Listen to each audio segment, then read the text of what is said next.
Welcome, Greek U Nation, to episode number 461 of the Fraternity Foodie Podcast. I'm your host, Mike Ayalon, CEO of Greek University. I'm a speaker and an author. Our fifth book just came out. It's called Perseverance and How to Be a Great Fraternity or Sorority Alumnus. So go and pick up that book on Amazon or Barnes & Noble today. We call these episodes the Fraternity Foodie Podcast because there is nothing like great food to bring college students together. So, fun fact, cancer is certainly something that impacts every family, and my family is certainly no exception to that rule. My father has multiple myeloma, which is cancer of the blood. I'm so grateful for all the work that fraternity and sorority members across the country are doing, such as Sigma Chi fraternity, raising millions for the Huntsman Cancer Foundation in order to pave the way for new clinical trials, safer and more effective treatments, and hope for an end to cancer.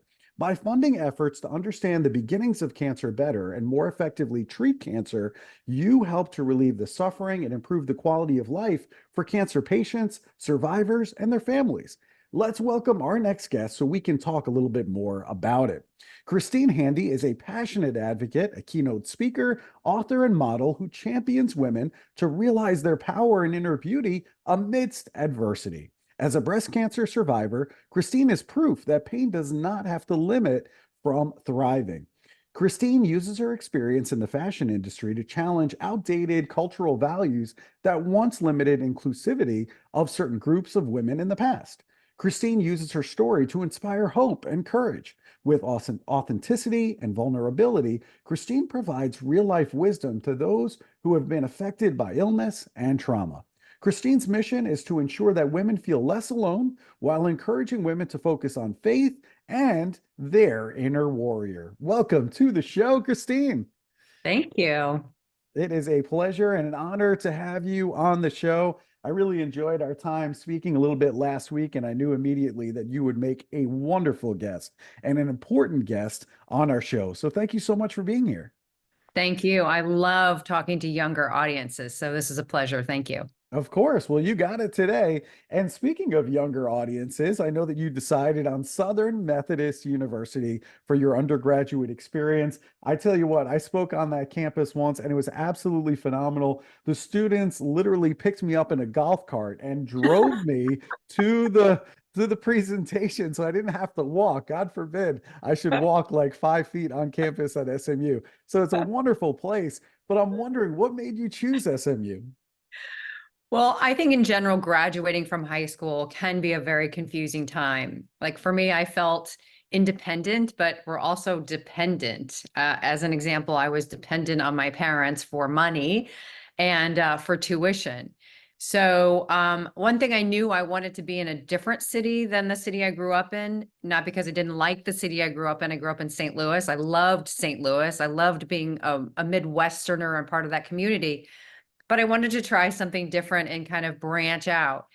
But I also was heavily influenced by my parents. And so my father really said to me, I know SMU is your safety school, but I do business there. I'm in and out of Dallas, and I really like that community. And so in the end, I actually took his advice and went to a weekend at SMU with some older kiddos in the NA fraternity and a sorority, and I really enjoyed myself. I liked the community. I liked the women, and so I decided to go there. And ultimately, I did join the Greek system there. I love it. So which sorority did you join over there at SMU? I was a Pi Phi. Pi Phi. I absolutely love it. I absolutely love it. I think, knowing the women of Pi Phi, I think that fits perfectly. And you obviously made a good choice and were very, very successful as well. I mean, you're an internationally accomplished model. You were featured in campaigns for brands like Guess, J. Crew, J.C. Penney, Bud Light, Pepsi, Petco, Target. Tell our audience, how did you get started with modeling? I actually walked in Miami Swim Week last night, so I'm kind of reeling from the energy of runway. And I've been modeling for 40 years. I started over 40 years ago.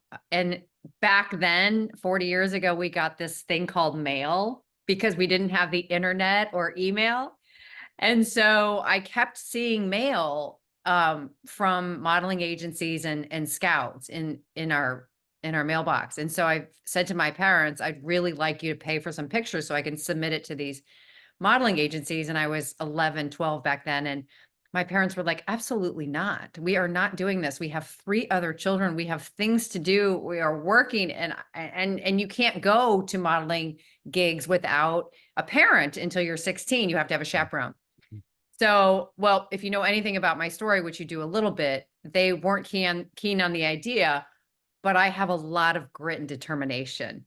And I should have realized it back then because I just wore my parents out and I just kept asking and pleading, and ultimately they said yes. And I stopped modeling with illness, but I'm back again, and it's been over 40 years. I love that you're back again. And I know there were a bunch of celebrities that were there with you at the Sports Illustrated swim event, which is just so cool. Now, at age 42, you were diagnosed with breast cancer. And I'm wondering, what was your initial reaction when you found out? Well, I like to be very honest about my story because I'm not a big fan of the highlight reels on social media. I think vulnerability is the only way to connect with people because it's honest. So my initial reaction to my cancer diagnosis was doom and gloom. It was a debilitating fear and confusion that I felt. I felt great loss and a deep level of sorrow. I could not figure out how this happened. I was a self-proclaimed athlete. I was allergic to sugar. I was the healthiest, unhealthy person I'd ever met in my life. And so I couldn't figure out, like, why is this happening, and how did this happen? And I also had young children at the time, and all I could think about was maybe somebody else was going to get the privilege of raising my children, and that was paralyzing me and smothering me. Sleep was not an option at that time of my life. I was just upset and awake all the time in fear. But soon after that diagnosis, I had a lot of women show up for me, and that started to change the trajectory of my cancer journey. Wow. I mean, oh my God, I can't even imagine what that's like, especially with 2 young kids and thinking about what the future looks like there. How did you ultimately get control back in your life after that? Well, I didn't get lucky. I prayed a lot, and Hmm. I really just was in constant prayer, like, lead me, direct me, because the direction I was going was not healthy. And at the time, I also started to notice women showing up for me. I mean, every single day they came to my house. I had one of my friends she created a schedule. And on that schedule, she had a Monday girl, a Tuesday girl, a Wednesday girl, all throughout the calendar, all throughout the week. And this went on for months. And when those people were busy or had other things to do, she had people that would step in and take over that day. And so I kept thinking to myself, now, if all of these women are showing up for me and it's not transactional, I could do nothing for them at the time, which in the modeling industry really taught me. Well, I believed that in the modeling industry, it was very transactional. If you do this for me, I'll do this for you. And I thought that's the way the world worked. But I can tell you, when somebody tells you you have this percentile chance of survival, and when you're diagnosed with cancer, transactional means nothing anymore. And so all these women kept showing up in my life. And I thought, man, if they're showing up for me, I better start showing up for me. I better start living my life out, not in fear, not in this victim mode, but in as a vine. Like, they're showing me their vines to me. And so I was almost modeling them, right? And so I took that time of my life, 15 months of chemotherapy, which was a very large pause in my life, right? I couldn't work. I could barely take care of myself, much less my children. I started to do some introspective work, and I started to think about, like, what are these people attracted to? Obviously, that's not my external beauty because that was taken away. And I started to figure out who I really was inside. That was my job, to nurture that self-esteem. It was my job to nurture that person, that little girl inside. And it took me that time to figure out who that was.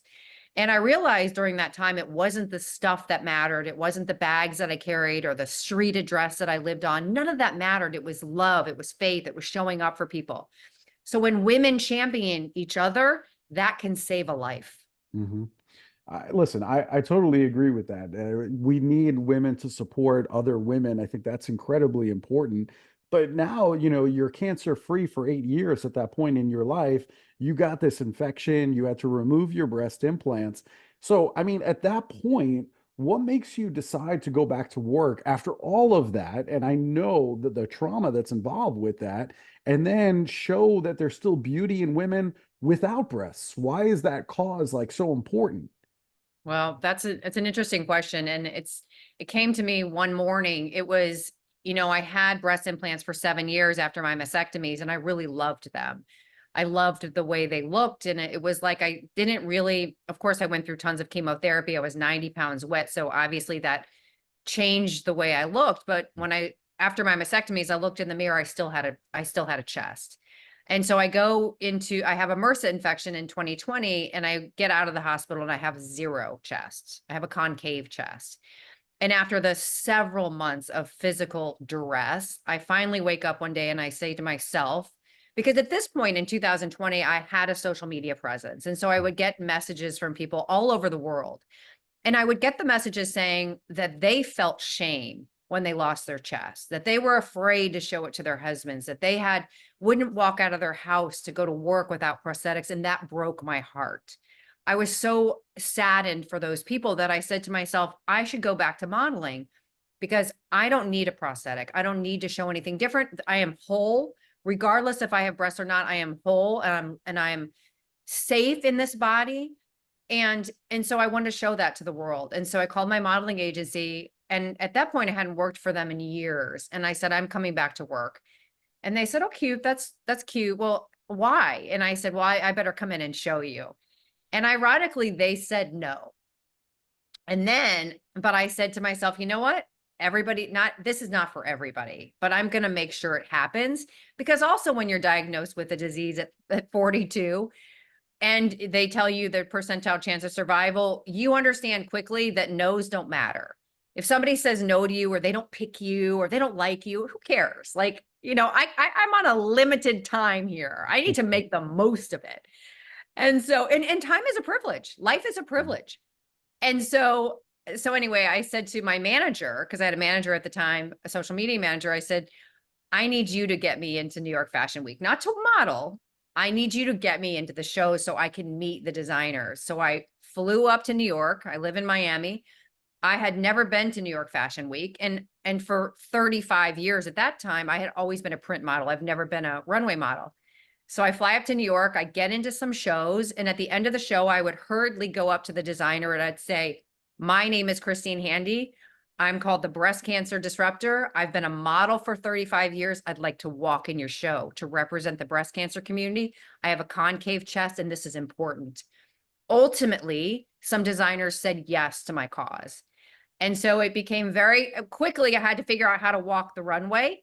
And I had to retrain my legs to walk in heels because we had just come off of COVID, and I live in Miami. I was in flip-flops all the time and not going to meetings. And even if I was in a Zoom meeting, you couldn't see what I was wearing on my feet.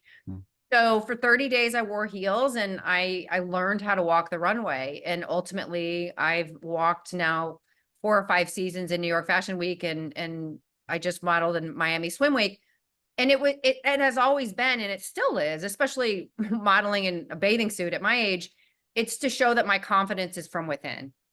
Nobody can negate my confidence without my approval. I'm not going to allow somebody to tell me who I am. Society doesn't dictate who I am. I dictate who I am. And my self-esteem is courage. And if I can show that courage, maybe somebody else can borrow it from me. So that's why I went back to work. Man, I love that story. And you've been thrown so many obstacles in life, and you just overcome all of them. And I guess, that's kind of the question for college students who are listening right now, who I'm sure they have obstacles. We all have different obstacles. We all have burdens, every single one of us. So how do you survive and actually thrive when life just throws all these obstacles your way? Well, I also think, first, I think surviving and thriving are very different. In my opinion, surviving is getting through something. Thriving is a choice after that survival. So if you can thrive after surviving, That's a human choice that you are saying to yourself, I'm going to do the best that I can under these circumstances. And it ain't easy. Like do I love that I don't have a chest? No, but do I love my body? Absolutely. And so if I choose to thrive, then I'm not going to care about the competition I'm not going to care about comparison. And I think so many women, especially in this world of social media, there's this comparison that they are kind of addicted to. And I think that can be so destructive to our self-esteem. But none of our popularity is based on what society thinks of us or what other people think of us. Our popularity comes from what we think of us. And it's self-talk. It's what you watch. It's what you watch on TV. It's what you listen to. It's the music you listen to. It's the friends you hang out with. If they're pulling you back into a place that you don't want to go or a place that you don't want to feel, then find new friends. There's 10 million people in this country. There's a lot of people out there that will care about you and love you and protect you. We have to find people that will champion for us and cheer us on. And if you don't have those people in your life, gracefully let those people go and find new people. So it sounds like that's the advice to college students who are on social media and maybe comparing themselves all the time to other people that they're seeing. Maybe it's just we need to more carefully curate everybody that we are following to make sure that these are accounts that make us feel good about the person that we are, as opposed to making us feel like, oh, I'm so jealous about this person's body or the location that they're in or what have you. Just that it's uplifting as opposed to making us feel that we're not worthy. And so really, really important lessons there. There's no question about that. Now, you've obviously also experienced a lot of fear in life. When you get a cancer diagnosis, immediately you're thinking about your family and your young children, and what all of that is going to look like. And I feel like fear almost prevents us from moving forward in life. So how do you manage that fear? Well, I quickly learned how paralyzing fear is with my diagnosis. And I ultimately decided that I could not be fearful and have faith at the same time. I had to choose one. And faith was freedom. And so was I going to stay stuck in that emotional paralysis? It didn't feel very good. It felt like quicksand and I was sinking so quickly. And so I tried this thing called faith, and I tried to go move in that direction. And I tried to have purpose moving in that direction to get out of this fear and this paralysis and this emotional duress. And once I started following that fear, that freedom of not being so, trapped by fear made me feel so much lighter. And here's the thing, worry never added a second to our life, not 1 second. And so why do we spend so much time worrying when it's not helping us? And I also had an experience when one of my friends' mothers had breast cancer. And when I was deep in the thick of fear, I said to her one time, when do you stop being afraid? And she had been 10 years out, and she said, I'll let you know. Hmm. And that really bothered me. I was like, I'm not going to be 10 years out and still afraid. So I worked tirelessly on making fear like out of my focus. And so I think that I think it's a choice. We can stay in fear or we can stay in faith, but it takes a lot of practice. I'm not here to tell you that it changes overnight. It took me months. But again, going back to the introspection and that self-esteem and that self-worthiness, did I want to keep feeding that fuel of fear or feeding that fuel of faith? Those are choices. Yeah, I love that. I think that's absolutely incredible. I try to stay as much focused on purpose in life as I possibly can and ask myself, what am I doing today that is going to help other people and specifically college students? So that just drives me. I guess I just really don't think about the fear part of it. That just doesn't even come into like my vocabulary these days. But certainly younger in life, I mean, I absolutely had all kinds of fears. Fear of public speaking is, a big one. And there were so many fears. What if I'm not successful in this entrepreneurial venture that I'm throwing out there? So there's a million fears, but I think if you just focus on what your purpose is, then those fears over time just kind of disappear. And it Yeah. sounds like that's exactly what's happened to you, which is just absolutely wonderful. Now, you serve on the board of an organization by the name of the Wonder Women Initiative. What is the mission of this particular organization?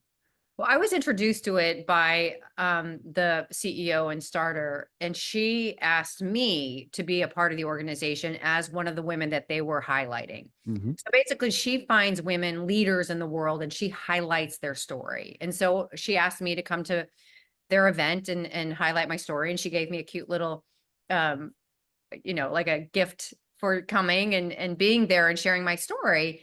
And basically what she does is she seeks out women in the world and she highlights them.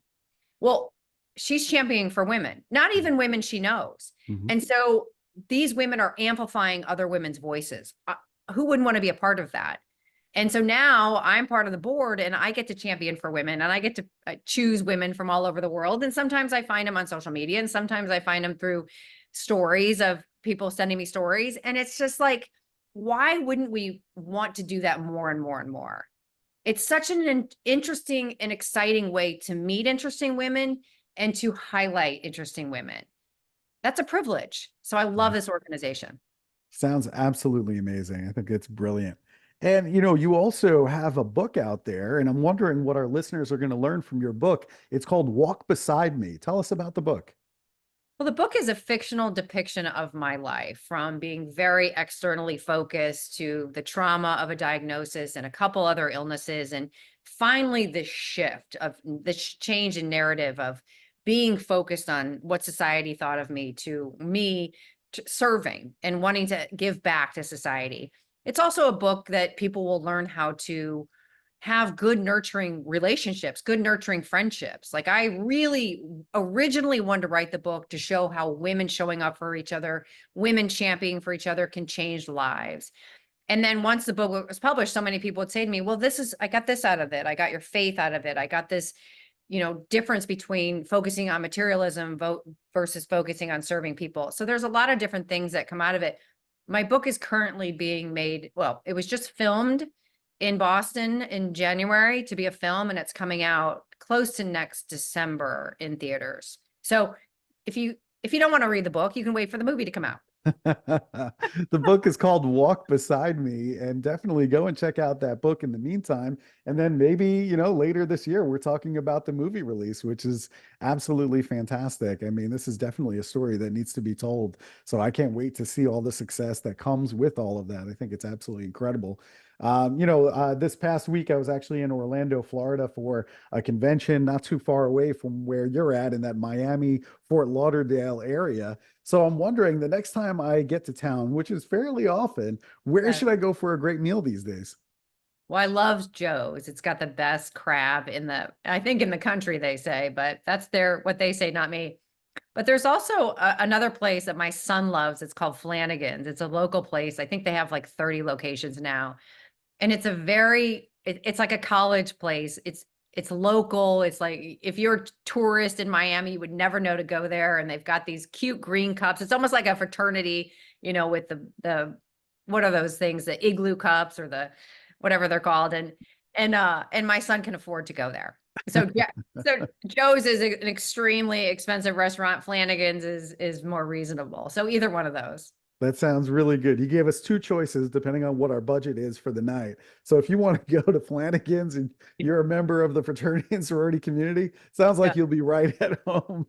yeah, exactly. That Chicken wings sounds, and burgers. I Mhm. love it. I love it. So you have both. It's really, really good. Both options. All right. So this sounds all great. If our listeners, if they want to book you to speak on their college campus, where should they go in order to connect with you? Well, I do have a website, but right now it's going through some construction. So probably Instagram, Christine Handy One, or you can reach out to my email, which is theproperpress@gmail.com. There you go. Christine Handy One on Instagram. And there she is going to keep you informed of when the movie comes out, when the website is updated.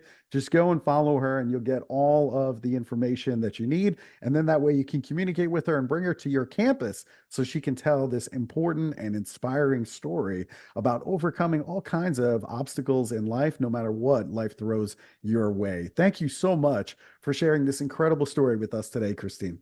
Thank you so much for having me. Of course, it's our pleasure. And to our listeners, if you enjoyed this conversation with Christine Handy today, I want you to like it and I want you to share it with other college students that also need to be inspired today. Thanks so much for joining us, and we'll see you on another episode of the Fraternity Foodie Podcast. Bye for now.